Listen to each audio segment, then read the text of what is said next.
Salut à tous, aujourd'hui c'est un membre éminent de Sud-Ouest qui nous fait le plaisir de répondre à nos questions dans Pressentiment. Frédéric Lahari est avec nous. Top générique.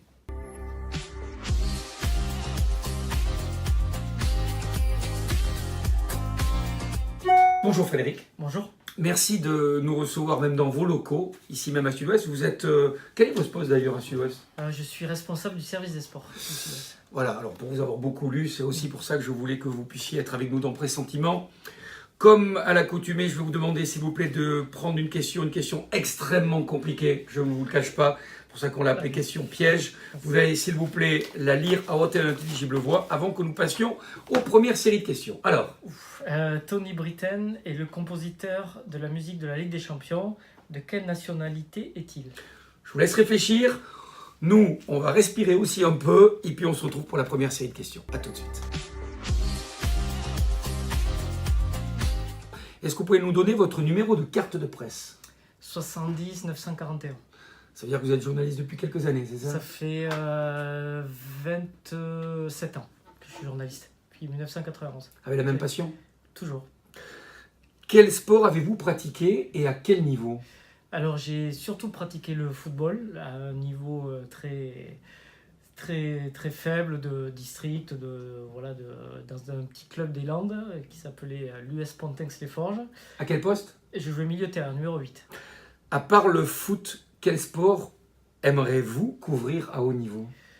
J'ai couvert du rugby, à part le foot, j'ai couvert pas mal de sports déjà dans ma carrière, du rugby, du basket. Et s'il y en a un que vous S'il y en a un, c'est pas un sport, c'est plutôt un événement, c'est les Jeux Olympiques. D'accord. J'ai jamais couvert, et j'aimerais bien voir ce que... 2024 vivre. Peut-être, oui, pourquoi pas, mais les Jeux Olympiques, l'événement, ça me plairait bien. Quel est le stade en France ou à l'étranger qui vous a le plus impressionné ? Alors, impressionné. À l'étranger... Ou en France, celui que vous voulez, mais il m'en faut un. Il en faut un. Je crois que c'est celui de Munich. L'Allianz Arena. Quand les Girondins y avaient joué en Ligue des Champions. C'est le stade, pas l'ambiance, mais le confort de vue, de tout. C'était vraiment pour moi le stade parfait. Toute catégorie confondue, quel est votre sportif préféré ? Là, c'est dur. Toute catégorie confondue. Actuelle ou Vous voyez, c'est une question fermée, mais qui reste ouverte. Oups. Bon, moi, dans les footballeurs, tous ceux qui me connaissent le savent, mon idole, c'était Alain Giresse, à l'époque, parce que je venais le voir jouer quand j'étais jeune, et c'était un joueur extraordinaire. Quelle est la personne la plus célèbre de votre répertoire téléphonique ? Si, il y a Vicente Lizarazu aussi, qui est quand même célèbre. Ouais. Oui, quand même. Et je crois que j'ai le numéro de Deschamps, mais bon, je m'en suis jamais servi. Mais je suis pas sûr d'avoir le bon. Vous voulez pas lui envoyer un texto pour ça aussi ? Ça serait rigolo, vous lui envoyez un texto maintenant. Non, je l'ai pas. D'accord. Je l'ai pas. Quel est le meilleur joueur de foot de l'année 2018 ? Pour moi, c'est Mbappé. Ouais, c'est Kylian Mbappé. C'est dans tout ce qu'il fait à cet âge-là. Pour moi, je dis pas qu'il aura le ballon d'or, mais pour moi, ça a été le meilleur. Avez-vous déjà demandé un maillot à un joueur et si oui, lequel ? Alors, j'ai jamais demandé de maillot pour moi-même. Et j'en ai demandé un pour un copain à Carlos Henrique. J'avais demandé quand il était encore à Bordeaux. Ouais. Vous l'avez eu ? Oui, je l'ai eu, oui. Alors, je l'ai demandé, j'ai la bêtise, je l'ai acheté. J'ai acheté le maillot et je l'ai fait signer. D'accord. Voilà, c'était pas un maillot. C'est pas tout à fait pareil. Sinon, j'ai jamais demandé de maillot ni d'autographe dans le cadre de mon travail. Dernière question de cette première série. Où étiez-vous le 15 juillet 2018 ? J'étais au stade Loujniki puisque je couvrais la finale de la Coupe du Monde. Ça a des avantages d'être responsable, non ? Oui, j'étais pas tout seul. Et c'est vrai que j'ai eu la chance de couvrir les deux finales, les deux titres, parce que j'étais en 98 aussi. Génial. Et donc j'ai eu cette chance incroyable de couvrir les deux titres de l'équipe de France. Voilà. C'est une dernière question plutôt sympa et la réponse tout autant. Frédéric, on respire un peu et on se retrouve, nous, avec justement votre question piège. Et j'espère la réponse, ou tout au moins la vôtre. A tout de suite. On y va donc pour cette question piège. C'est marqué sur l'enveloppe, mais c'est aussi marqué à l'intérieur. Je parle de la question, mais c'est Frédéric qui va, s'il vous plaît, nous la relire. Alors, la question est, Tony Britten est le compositeur de la musique de la Ligue des Champions. De quelle nationalité est-il? Vous avez eu quelques minutes pour réfléchir, ou pas d'ailleurs, hein, parce que... Ouais, j'ai toujours pas la réponse. Rassurez-vous, vous n'êtes pas le seul à être piégé dans ces questions Donc, qui portent ce nom-là. je dirais qu'il est britannique. Mais... Oui, mais alors britannique, alors vous savez quoi? D'accord, mais est-il Plus que suédois, irlandais? Est-ce qu'il est gallois? Est-ce qu'il est anglais? Est-ce qu'il est écossais? J'en ai aucune Allez, au idée. pif. Je dirais irlandais. Il est anglais. Anglais. Il est anglais. Mais enfin, vous avez un demi-bon point, même D'accord. si, effectivement, c'était secondaire. Nous, on range l'enveloppe et on se retrouve pour la dernière série de questions avec Frédéric Larry de Sud-Ouest. À tout de suite. On est toujours dans les locaux de Sud-Ouest avec Frédéric Larry qui va nous donner son sentiment sur les 3 questions qui restent et surtout il nous expliquer ce qu'il en pense, notamment lorsque vous travaillez. Quel est votre rituel quand vous arrivez dans un stade? Quel est mon rituel quand j'arrive dans un Est-ce que vous avez des habitudes? Est-ce que vous avez une superstition? Non, non, je suis pas superstitieux. Non, pas du tout.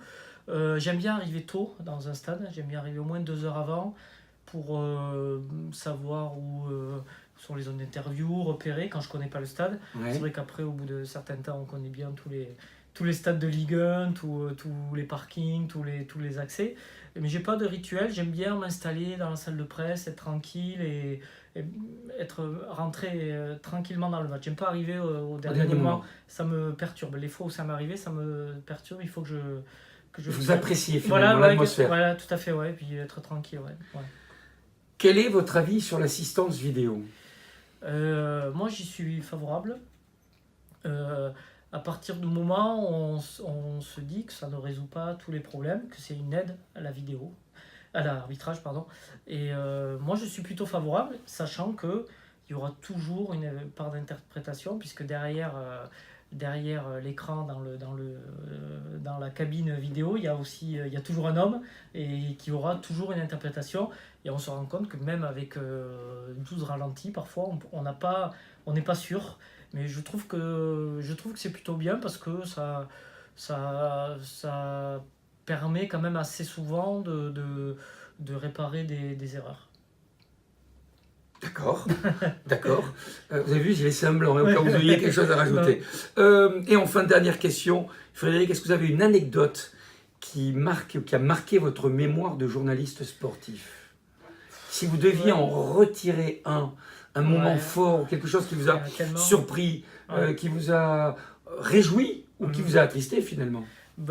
Oui, enfin, c'est pas vraiment une anecdote, mais il y a un match vraiment marquant, c'est le 13 novembre 2015 au Stade de France. Au Stade de France, quand il y a eu les attentats. Bon, c'est pas anecdotique du tout, mais c'est vrai que c'était un moment incroyable parce que donc il y a eu on a entendu je pense que vous y étiez aussi. Ouais, j'y travaillé aussi. Voilà, donc on a entendu les 2 détonations. Et surtout, en tribune de presse, plus ça allait, plus on commençait à avoir des informations, puisque les gens au stade n'ont pas été prévenus, mais on commençait à avoir des informations qui arrivaient de l'extérieur. Et c'était un match dont on doit faire le compte-rendu en direct, si vous voulez. C'est-à-dire qu'on a presse écrite, c'est qu'au coup de sifflet final, on doit avoir fini notre compte-rendu. Et là, à un quart d'heure de la fin, on savait à peu près ce qui s'était passé à Paris, en ville et autour du stade, qu'il y avait eu des attentats et qu'il y avait beaucoup de morts. Et je devais finir mon compte-rendu. Et je me suis retrouvé vraiment... Mais qu'est-ce que je fais? Je vais pas faire un compte-rendu sportif. Et j'avais vraiment 5-10 minutes pour essayer de mélanger le match qui finalement n'intéressait personne. Au coup de sifflet final, il n'intéressait plus personne. Et comment le retranscrire vraiment au coup de sifflet final en disant voilà, il y a eu des attentats, faire sentir que c'était tout à fait anecdotique, mais je ne pouvais pas tout recommencer, j'avais pas le temps, je ne pouvais pas refaire tout mon papier, donc il fallait mélanger. C'était très compliqué, c'est vraiment... Et on était tous en tribune de presse à s'échanger les informations, parce qu'Internet en plus passait très mal. Et on s'est changé les informations. D'abord, au stade, on nous a dit que c'était une baraque à frites qui avait explosé. Après, on nous a dit non, c'est quelqu'un qui s'est fait exploser. Et après, on nous a dit il y a eu un attentat dans une boîte de nuit. Après, non, c'est dans un concert. Au fur et à mesure, on regardait plus le match, quoi. Et entre nous, on essayait de partager les informations. Il y avait quand même le papier à faire. Et là, le premier papier, avant de le reprendre pour les dernières éditions. Frédéric Lahari, qui ne fait pas qu'écrire, mais qui parle, et avec enthousiasme et passion encore, après 27 ans de journalisme, et on lui souhaite encore longtemps. Merci Frédéric de nous avoir accueillis ici dans le Sud-Ouest pour ce nouvel épisode de Pressentiment. À la semaine prochaine.